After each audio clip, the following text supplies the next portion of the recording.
नमस्कार दोस्तों, मैं सुनील कुमार आपका स्वागत करता हूं आपके अपने चैनल क्या ऐसा होता है में। दोस्तों, मैंने पिछली वीडियो के माध्यम से आपको बताया कि एक पूरी साल का एकमात्र मुहूर्त जो सर्वोत्तम होता है हमेशा हमेशा के लिए कुंडली में काल सर्प दोष को खत्म करने के लिए सर्वोत्तम विधि होती है वो। उससे अलावा कोई ऐसी विधि नहीं होती है जिसके द्वारा आप काल सर्प दोष को अपनी कुंडली से हमेशा हमेशा के लिए खत्म कर सकते हैं। समझ रहे हैं आप दोस्तों, क्योंकि वो पूर्ण विधान है, पूर्ण मुहूर्त है, सावन का महीना, और जहां पे जाकर आप पूजा करने वाले हैं वो भी जगह एकदम सर्वोत्तम होती है। दोस्तों, जैसे काफी लोगों के मन में एक विचार होता है कि क्या काल सर्प दोष की एक बार पूजा कराने के पश्चात क्या काल सर्प दोष हमेशा के लिए खत्म हो जाते हैं? कभी नहीं होते। आप देखना अपनी कुंडली में राहु जहां पर बैठा हुआ है, केतु जहां पर बैठा हुआ है, उनकी स्थिति जब आप जन्म ले लेते हैं तब से लेके अंत तक वहीं की वहीं बनी रहती है। जो ग्रह राहु के और केतु के बीच में होते हैं वो वहीं की वहीं बने रहते हैं। इसीलिए माना जाता है कि जब भी हम काल सर्प दोष की पूजा कराते हैं तो वो एक बार नहीं, ये 9 बार पूजा की जाती है, और निर्भर करता है चीजों के ऊपर। आंशिक काल सर्प दोष है या पूर्णतः काल सर्प दोष है, कितनी उम्र में आप पूजा करने वाले हैं, और इससे पहले आपकी जो दिनचर्या थी वो कैसी थी। जैसे काफी लोग कुंभ नहाने चले जाते हैं, ज्योतिर्लिंग के दर्शन करने चले जाते हैं, और बहुत जल्दी करीब मान के चलिए 12 साल के आसपास वो पूजा भी करा चुके होते हैं। तो ऐसे लोग जब प्राइवेट पूजा कराते हैं तो ऐसा माना जाता है कि पूरी जिंदगी में केवल 3 बार, पूरी जिंदगी में केवल 3 बार पूजा कराने से उन्हें मुक्ति मिल जाती है।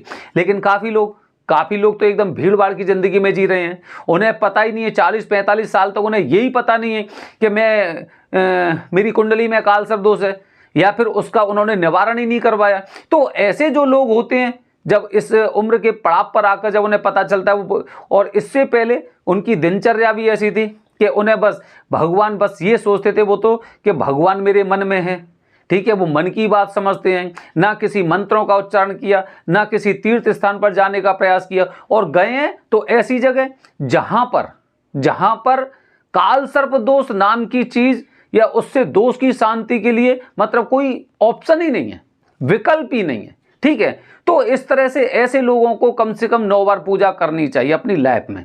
ठीक है, तो और भी इसके फैक्टर होते हैं जैसे मैं पहले वीडियो के माध्यम से बता चुका हूं। दोस्तों, अब ये मुहूर्त इतना महत्वपूर्ण क्यों है जानते हैं? मुहूर्त इतना महत्वपूर्ण क्यों है? सबसे पहले मैं आपको बताने का प्रयास कर रहा हूं, एक जब बीमार इंसान होता है, समझना बात को गौर से, जो बीमार इंसान होता है, बीमार इंसान की बीमारी जब इस कदर बढ़ती जाती है, इस कदर बढ़ती जाती है कि फिजिशियन उसे सही नहीं कर पाता है, उसे एडमिट होना पड़ता है। एडमिट होने के पश्चात भी उसका जो वो क्या बीमारी या उसके स्वास्थ्य में सुधार नहीं होता है। धीरे धीरे करके उसकी स्थिति और जटिल होती जाती है। हर प्रकार का ट्रीटमेंट दे रहे हैं, उसके पश्चात वो ट्रीटमेंट पूरी तरह से असफल हो रहा है, उसके पश्चात इसकी स्थिति और बिगड़ रही है। तब वो इंसान अंत में कहां पहुंचता है? आईसीयू में। समझ रहे हैं?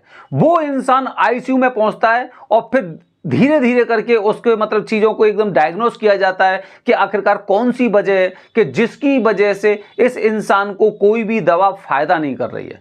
ठीक है, तो आईसीयू में जब वो ट्रीटमेंट होता है, वहां पे एकदम बारीकी से जांच होती है, और वो इंसान स्वस्थ होके आता है।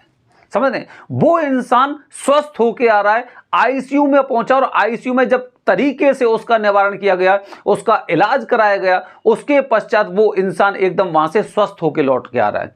मतलब समझ रहे हैं? अब आप समझने का प्रयास करिए दोस्तों कि हम ट्रीटमेंट लेते रहे जैसा डॉक्टर ने बताया, जिसने बताया, आसपास के वैद्य हकीम जिसने भी बताया, हम उस इलाज को लेते रहे, और अंत में हमारी स्थिति कहां तक पहुंच गई? हमारी स्थिति पहुंच गई कि हमें हॉस्पिटल में एडमिट होने के बाद हमें आईसीयू में जाना पड़ा।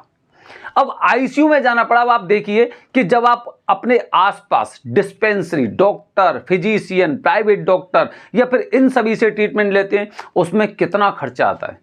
लेकिन जब इसके पश्चात उन दवाइयों से आराम नहीं मिला, उसके पश्चात आईसीयू में जब आप जाते हैं तो उसका कितना खर्चा आता है। समझने बात नहीं? तो आईसीयू, अब आईसीयू में आपका इलाज होने वाला है, आईसीयू में आपका इलाज होने वाला है, और मुझे पूर्ण विश्वास है जब आईसीयू में इंसान जाता है तो ज्यादातर लोग स्वस्थ होकर आते हैं। इसी तरह 7 जुलाई का जो मुहूर्त है, 7 जुलाई का जो मुहूर्त है वो उन लोगों के लिए जो हर प्रकार के नुस्खे अपना चुके, हर प्रकार का कार्य कर चुके, हर जगह पूजा करा ली, हर जगह पंडित जी से पूछ लिया, हर जगह उन्होंने कुछ ना कुछ इस तरह का कार्य करने का प्रयास किया कि उनके जीवन में बदलाव आए, उनके जीवन में बदलाव आए। शायद हो सकता है उन्हें यह जानकारी नहीं है कि उनकी कुंडली में काल सर्प दोष है, वो ये भी नहीं जानते हैं कि मेरी जिंदगी में ऐसा क्यों हो रहा है, समझ रहे हैं। तो अब ऐसे लोगों को आईसीयू की ट्रीटमेंट की आवश्यकता है। 7 जुलाई वही दिन है जो आईसीयू का ट्रीटमेंट ऐसे लोगों को देता है। कैसे लोगों को देता है? ऐसे लोगों को देता है जिन पर ऐसा काल सर्प दोष है कि जिसकी वजह से, अब देखिए जिसकी वजह से क्या हुआ है, बच्चे बहुत अच्छा पढ़ रहे हैं, बहुत अच्छा पढ़ रहे हैं, बहुत अच्छा पढ़ने के पश्चात भी वो बार बार अपनी नौकरी से चूक जाते हैं, अपने लक्ष्य से चूक जाते हैं, और जिसकी वजह से वो धीरे धीरे करके डिप्रेशन का शिकार होते जा रहे हैं, डिप्रेशन का शिकार। ठीक है, पहला। दूसरी तरह के लोग वो हैं जो उम्र के इस पड़ाव तक आ गए हैं कि जिन्होंने अपनी जीवन में शोहरत देखी, जो पता है मतलब लग्जरी गाड़ी से नीचे नहीं चले, कभी जिंदगी में नीचे नहीं चले, और आज धीरे धीरे करके उनकी नौबत ऐसी आ गई है कि वो आज वो लोग किसी और के ड्राइवर बन के गाड़ियां चला रहे हैं। मतलब अपनी दिनचर्या, अपनी रोजी रोटी वो ड्राइवर की नौकरी करके कर रहे हैं। ठीक है, अच्छा। तीसरे तरह के लोग बता रहा हूं। तीसरे तरह के वो लोग होते हैं जिन्होंने बहुत अच्छी नौकरी से अपना कार्य स्टार्ट किया, उसके पश्चात अपना बिजनेस सेटअप किया, अपना बिजनेस उन्होंने ग्रो किया, और उसके पश्चात स्थिति इस कदर जटिल हुई कि उन्हें किसी और की नौकरी करनी पड़ रही है रोजी रोटी के लिए। समझ रहे हैं?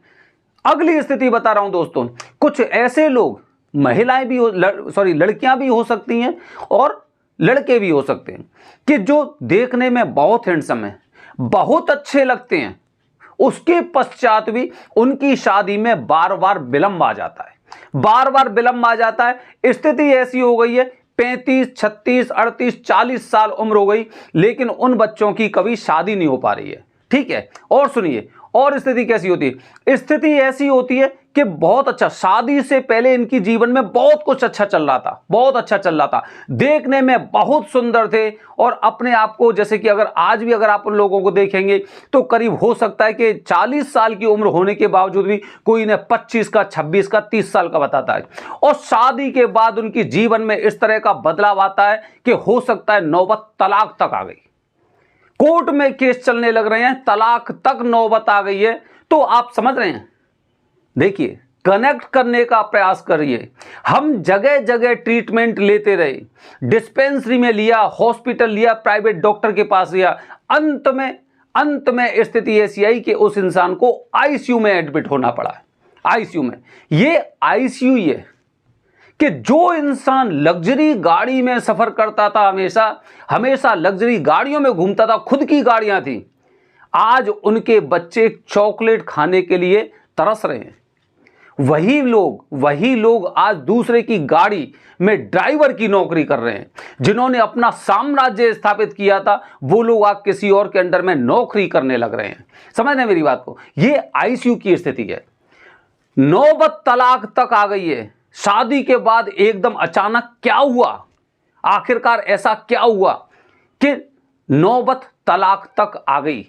ठीक है, काफी बार इस तरह की स्थिति भी होती है कि शादीशुदा जीवन भी बहुत अच्छा चलता है, लेकिन संतान की प्राप्ति नहीं हो पा रही है, संतान प्राप्त नहीं हो पा रही है। हर प्रकार के जिसने बताया वो ट्रीटमेंट लिया, माता रानी के दरबार में गए, भगवान भोलेनाथ के दरबार में गए, मतलब छोटे छोटे जो भी उपाय बताए लोगों ने वो किए, वो उसके बावजूद भी स्थिति यही आ गई कि उन्हें अभी तक बच्चे पैदा नहीं हुए। समझ रहे हो? स्थिति क्या है? अब आपको आईसीयू का ट्रीटमेंट लेना ही पड़ेगा। अगर आप इसके बावजूद भी अगर अपनी आंखें बंद करना चाह रहे हैं, अपनी आंखें बंद रखना चाह रहे हैं, तो इसका मतलब गलती किसी और की नहीं, सिर्फ आपकी गलती है। सिर्फ आपकी गलती है, क्योंकि मौका आने वाला है, मौका आ चुका है। आज 28 तारीख हो चुकी है, 7 जुलाई वो मुहूर्त है। आप मेरे इस वीडियो को अपने पास सेव करके रखना। जो इंसान विधि विधान वाली पूजा 7 जुलाई को कराने वाले हैं ना, ये मान लो कि जिस तरह से एक इंसान आईसीयू से, हॉस्पिटल के आईसीयू डिपार्टमेंट से जब पूर्ण रूप से स्वस्थ होकर आता है, वही ऐसा ही होने वाला है उन लोगों के साथ जो 7 जुलाई को विधि विधान वाली स्पेशल पूजा जो पूरे साल में एक बार होती है, और अगर वो स्पेशल तरह से पूजा करा रहे हैं आप, तो इसका मतलब पूरी लाइफ में आपको दोबारा करने की आवश्यकता ही नहीं है। समझ लें, 7 जुलाई। तो इसके बावजूद भी अगर आप अपनी आंखें बंद करके रखना चाह रहे हैं, तो आपकी आंख भविष्य में खुलने वाली नहीं है। कहते ना, अभी नहीं तो कभी नहीं, अभी नहीं तो कभी नहीं। यह बात आपको विशेष रूप से ध्यान रखनी चाहिए, क्योंकि 7 जुलाई छोटी मोटी चीज नहीं है, छोटा मोटा मुहूर्त नहीं है, छोटा मोटा कहते हैं दिन नहीं है।